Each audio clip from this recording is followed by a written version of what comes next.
Hello guys! Yan, so nandito ako sa room ko ngayon. Yeah. Ang room ko dito sa Santo Niño Integrated School. Yeah. So, katatapos lang ng aming foundation day. Nag-ubinsa kahapon. Yan. So, kahapon, MC ako ng... MC kami, ni Ma'am Arlene sa coronation night. So, hindi na ako nakapag-video doon. Picture lang. Kasi grabe,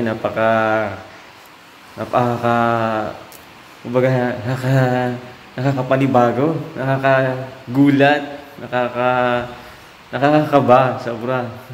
Yan, tapos, pagkatapos ng coronation night namin, yan, so, palit-palit, then, part 2, yan na yun, search for Mr. and Ms.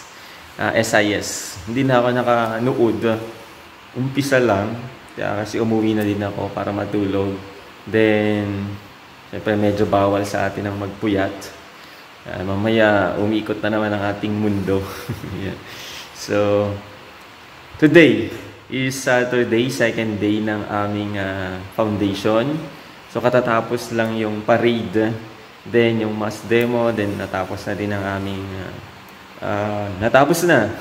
Yung katatapos din ng, puro katatapos, no? Katatapos ng aming merienda. So, I am waiting naman na sa aking sundo para uuwi na. Kasi wala naman kami wala nang meeting. So, napaka-simple. Naninibago ako.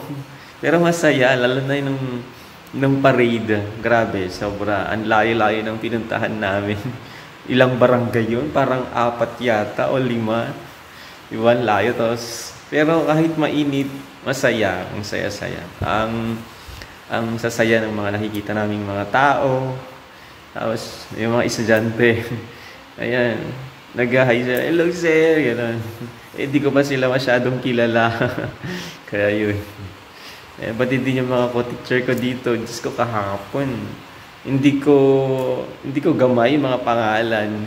Kaya talagang si Ma'am Arlene, buti na lang meron si Ma'am Arlene talaga nakasama ko.